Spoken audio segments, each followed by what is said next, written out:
Buongiorno e benvenuti con l'informazione di Telefriuli. Tempo di bilanci e prospettive future per le forze politiche dopo il voto. Si scaldano i motori in vista delle prossime elezioni comunali e regionali che ci saranno tra circa 6 mesi. Azione e Italia Viva dicono no a Fontanini e sì a De Toni. In un'ipotetica coalizione anche di centrodestra si è da poco concluso la conferenza stampa da parte di Ettore Rosato e Isabella De Monte, due parlamentari di Azione e Italia Viva. Allora sentiamo Ettore Rosato.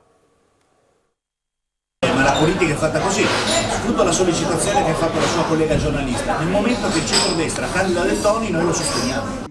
Se ci fosse una candidatura di un profilo alto, civico, noi lo sosteniamo a prescindere dalla coalizione che su questo si caratterizza, e quindi abbiamo detto che Fontanini è stato bocciato dagli udinesi e ci sembra sbagliato rimetterlo in campo, poi deciderà la coalizione di centrodestra che lo ha sostenuto, certamente noi non ci saremo lì. È evidente che il Partito Democratico ha fatto una scelta di sinistra massimalista, poi misureremo qui, ci sono parecchi mesi davanti, quali saranno le prospettive. Noi siamo per ragionare con tutti, aperti al dialogo con tutti, ma soprattutto aperti e interessati a costruire una coalizione che possa veramente dare una mano a questa regione a ripartire. Il nostro giudizio su Massimiliano Federica non è un giudizio negativo, lo dico con chiarezza perché lo penso con chiarezza. E il centrodestra nel frattempo pressa il sindaco Fontanini a una scelta immediata su una sua eventuale ricandidatura. Il centro-sinistra chiede invece ai vertici nazionali e regionali autonomia sulla scelta del proprio candidato. Facciamo il punto della situazione nel servizio. Si scaldano i motori per le comunali di Udine. A 6 mesi dalla tornata elettorale, all'indomani dello scrutinio nazionale, il centrodestra fresco vincitore cerca di pressare il sindaco Fontanini. È giunta l'ora di decidere, dicono le varie anime dei partiti. Le elezioni dovrebbero essere a maggio, mi sembra, tra aprile e maggio. Insomma, 6-7 mesi non sono tantissimi. Se Pietro decide di ricandidarsi, bene, e faremo squadra attorno a lui. Se Pietro decidesse di fare un passo indietro, dobbiamo avere il tempo come coalizione di trovare un'alternativa. Nel centro-sinistra si ragiona sul da farsi dopo la debacle nazionale. Il voto, se analizzato a livello comunale, però dà speranze. In caso di campo largo, compresi il Movimento 5 Stelle, Sinistra e Azione, il centro-sinistra è accreditato del 52%. Il discorso tra tutte queste forze pare già in fase avanzata e per questo il PD di Udine chiede spazio ai vertici nazionali e regionali per agire autonomia. Della serie sì a un candidato della città, no ai visitors. Che il gruppo dirigente udinese sia in grado di una sua autonomia vera, perché ha argomenti, programmi e forza per dire noi abbiamo il nostro punto di vista. E quindi le scelte si fanno insieme al gruppo dirigente udinese, questo deve essere chiaro, perché se non c'è un accordo fra di noi e un pezzo mancasse, noi perderemo le elezioni. Attenzione che Fontanini è uscente, è negativo per la città, ma ha certamente comunque un pizzico di fattore competitivo a suo favore.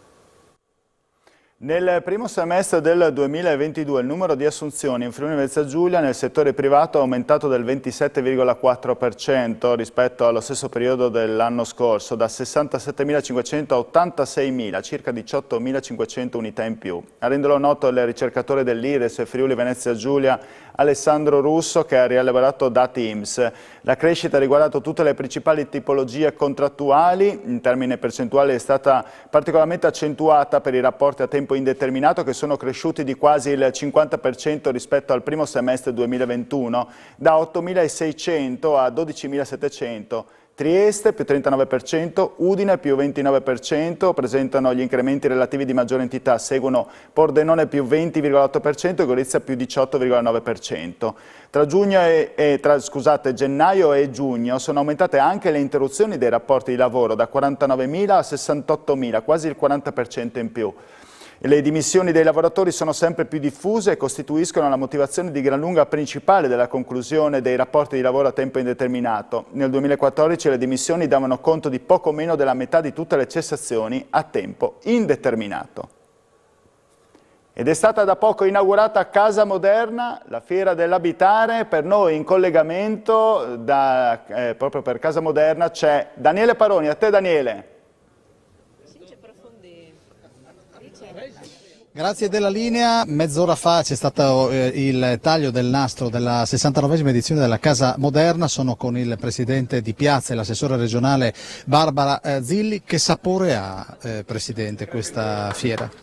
Beh, sicuramente è un gusto dolce, visto che è una ripartenza, come dicevamo prima, e sicuramente è ancora più dolce visto che molti consiglieri regionali, molta gente già sta frequentando, ma molti consiglieri regionali, molti amici sono venuti a trovarci qui per l'inaugurazione. È un buon auspicio, il tempo è dalla nostra, quindi speriamo veramente che questa 69esima edizione di Casa Moderna sia una edizione per ripartire tutti assieme, per riuscire a ritrovare un qualche cosa che ci unisca, anche qui in un quartiere fieristico che è pronto ad andare oltre e a creare ulteriori sinergie. Io vado dall'assessore regionale alle finanze Barbara Zilli. Prima scherzando ho chiesto ma a casa di che cosa ha bisogno l'assessore alle finanze, e glielo faccio dire in diretta e poi andiamo alla parte istituzionale. Zilli? Una bella stufa di maiolica, buongiorno a tutti. Senta, che momento è per l'economia? Da una parte si dice che insomma si stenta, ma dall'altra si cercano delle figure nei luoghi di lavoro e non si trovano. Sì, questa è una contrapposizione evidente tra un mondo del lavoro che non riesce a rispondere alle esigenze invece dell'economia, e su questo la Regione comunque sta ragionando e stiamo investendo per continuare a favorire percorsi di alta formazione soprattutto dei nostri giovani. A questo si aggiungono tutte le misure fiscali che abbiamo messo in campo e che sono ancora un grande indice in questi 5 anni di amministrazione Fedriga per dire che questo territorio è attrattivo. Oggi la fiera rappresenta un'iniezione di fiducia per noi come istituzioni nel vedere che in effetti la nostra regione, e Udine in questo caso, si conferma ancora una volta una grande vetrina di produttori e di artigiani di eccellenza. D'altro canto anche è un'iniezione per tutti noi di fiducia, perché qui in Friuli si produce nonostante le crisi, anzi forse durante le crisi si trovano ancora di più iniziative innovative per stimolare la crescita stabile del nostro territorio. In 20 secondi, perché ho già esaurito il tempo, sul piatto ci sono proprio nelle ultime ore sono stati messi 23 milioni di euro. Sì, ci sono questi più altre risorse che destineremo nel corso dell'assestamento autunnale.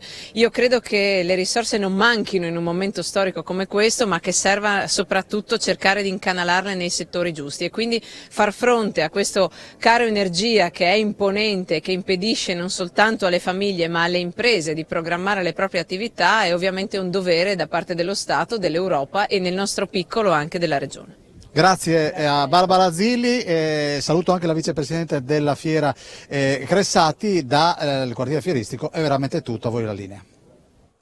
Ringraziamo Daniele Paroni, proseguiamo con la cronaca. Non ce l'ha fatta l'uomo precipitato dalla scala lunedì 26 settembre in via Lirutti, vittima di un incidente sul lavoro, a perdere la vita dopo 5 giorni di agonia il 79enne Almiro De Monte, pensionato residente a Ragogna. Fatale il trauma cranico riportato dall'anziano nel cantiere allestito nel palazzo in corso di ristrutturazione al Civico 18.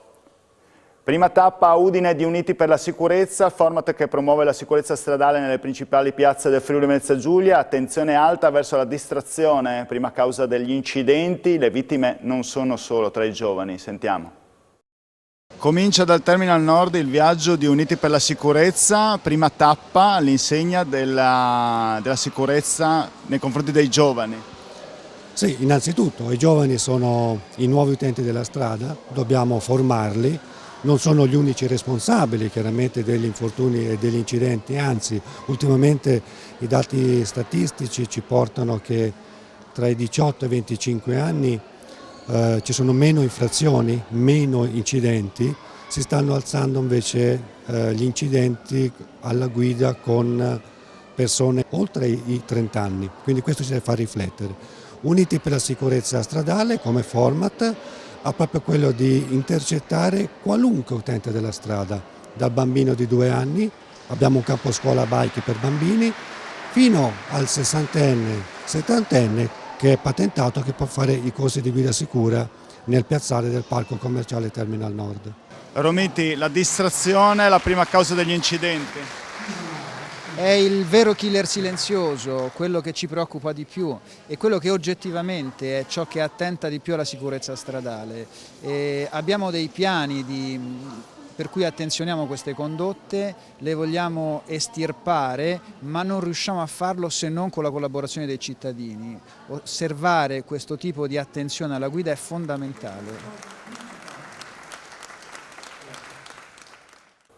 Torna questa sera alle 21, lo sapevo, la vincente quiz di Telefriuli che vede protagoniste le Proloco del Friuli Venezia Giulia in sfida Moimacco e Colloredo di Montalbano, che nell'occasione presenteranno le loro iniziative in un inverno che anche per le Proloco si prospetta difficile in vista dei rincari di energia e di materie prime. Sentiamo.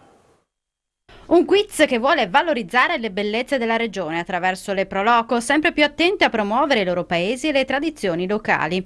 20 le squadre partecipanti con formazione di un massimo di 10 concorrenti che si sfideranno rispondendo a domande legate al territorio e dando la corretta traduzione delle parole nel gioco in friulano. Settima edizione, si conferma questo rapporto fra le realtà delle Proloco della nostra regione, Telefriuli e la Società Filologica Friulana, considerato che anche quest'anno è confermato quello spazio dedicato a conoscere le nostre storie, le nostre culture, le nostre tradizioni, soprattutto la vita dei nostri paesi.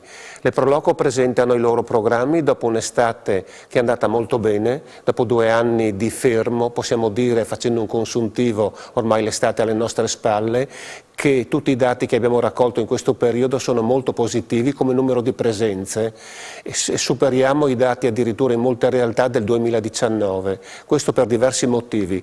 Primo, perché le Proloco hanno avuto il coraggio di rivisitare i loro eventi, inserire nei loro programmi iniziative nuove, le camminate, le passeggiate, eventi sportivi, eventi musicali, una proposta enogastronomica di qualità, e questo è quello che fa la differenza, e quindi portare visitatori anche da fuori regione. Quindi diciamo che siamo fiduciosi per il futuro, siamo agli inizi dell'autunno, parte tutta la stagione autunnale, anche se qualche nube all'orizzonte arriva che coinvolge anche le Proloco, soprattutto i costi delle materie prime. Qui c'è una preoccupazione che comincia a farsi avanti molto forte.